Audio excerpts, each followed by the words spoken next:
In this lesson, we'll cover how to set up horizontal scroll interactions using the latest version of Webflow interactions that work no matter how many items we have in our list. So to get started, let's add a div and we'll give it the class of scroll underscore wrap. And inside that, we'll have a div with the class of scroll underscore track. This is what we're going to move. And inside that, we'll have a div with the class of scroll underscore list. This is what will hold all our items. So we'll set it to flex horizontal so the items can stack side by side. And in that, we can have cards, sections, or even images. So I'll go ahead and just add an image here. I'll give it a width of 22 rem and no max width. And then I'll just go ahead and duplicate that a few times. We'll change out these images. And our items can be any size. They don't all have to be the same size. So I'll just give this a class of isWide. And I'll go ahead and just increase the width some. So now that we have that set, what we want to do is we'll notice that this list here is just as wide as its parent. We want this list to be as wide as all of the content. So to fix that, we can select the track and we can give it a display flex. And when we do that, the child list now is as wide as all of the content inside. So if we were to apply a transform of negative 100% to that list, it's going to move over by 100% of its own width, and the items will be out of view. Now, we actually want it to stop somewhere around here where the items are completely in view. Now, to do that dynamically, regardless of how many items we have inside, what we can do is we want this track to be as wide as all of the content. So we'll select the scroll wrap and give it flex, and that way the track becomes the full size here. And now if we were to select the list, and we give it some negative right margin, negative 10 rem, for instance, it did nothing to the list, but the track is now 10 rem less wide than its child. So if we were to take this track and we were to move it by negative 100% of its own width, we have 10 rem of that item in view now. And what we want is to have however much space we have in the scroll wrap, that's what we want in view here. Now, we can't give the list negative 100%, for instance, because the track isn't actually as wide as the wrap, so that's not going to work in our case. But there is another unit we can use. So on this scroll wrap, we can actually apply a container-type with a value of inline-size.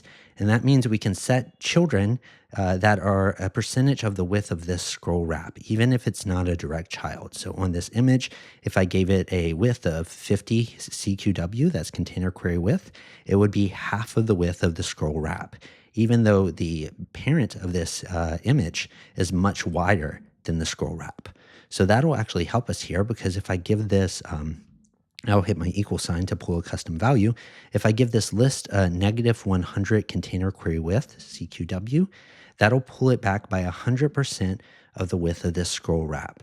So now we have this perfectly set where whenever we move this track, because it's 100 container query width less wide than its parent, we can now move this track from 0 with our interaction to negative 100%, and it'll perfectly lock up where we want it to be for our interaction. So now, and the beauty of this is it works no matter how many items we have. So even if we were to have a lot more items in here and the track is a lot more wide, we're still having this track basically be the width of all of the content minus 100 container query width. And when it comes to actually sizing these images here, instead of just using a rem unit, which wouldn't actually scale all the way, we can actually set our size or even our max size using the container query width unit. So if I set this image to 50 container query width, for instance, then we'll notice that it actually will be half of the available space. Or if I want it to leave the rim width like we had before, which we can totally do, we'll notice that we had an issue before where with this rim width, it would eventually, this image would become wider than the parent, which means we can't see the full image in view at one point, which might not be what we want either. So previously, it would be impossible to set a max width here because the parent isn't as wide as the scroll wrap. But thanks to the container query width unit, we can just set a max width of 100 container query width on this image so that on smaller screens, this image is never wider than the width of that actual scroll wrap. So this gives us a lot of flexibility of sizing children based on the parent here. That means if we do things like increase the container padding or increase the container max width or whatever we do, everything's still going to line up in exactly the right place. So now all we have to do is take this scroll track, and I'll remove that transform for now. And what we'll do is we'll select the section here. I'll give it a class of scroll component. And we'll go ahead and give it a height of 200 VH, so it's pretty tall. And then on this container, I'll give it a height of 100 VH, so it's the height of the screen. Also just flex and center all this content just so that everything is vertically centered. And then I'll give it a position sticky 0 pixels off the top, so it stays with us while we're scrolling past the scroll component. I'll set that scroll component to overflow clip as well, so we can't accidentally scroll side to side. And so now we have this sticky sort of section where we can scroll up and down with our scroll bar inside, and this is going to stick. Now, what we can do is head to our interactions, and we'll create an interaction with GSAP. It's going to be a scroll interaction, and we'll call this our scroll interaction. And for this component here, we want our interaction to start whenever the top of this component reaches the top of the screen. And we want our interaction to end when the bottom of this section reaches the bottom of the screen.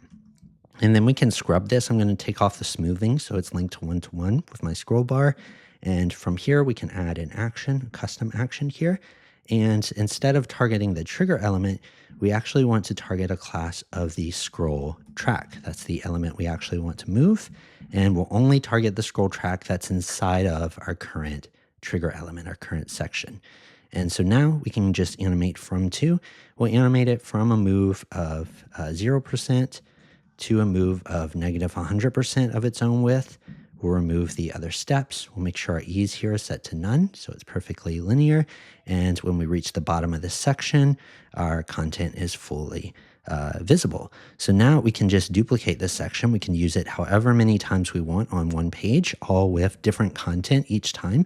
And no matter how many items we have, this will be fully visible. So if we were to test this out, we scroll into that section, then we have another one set here, and then we have another one, and it works for all of them. So that's how to set up your horizontal scroll interactions with Webflow.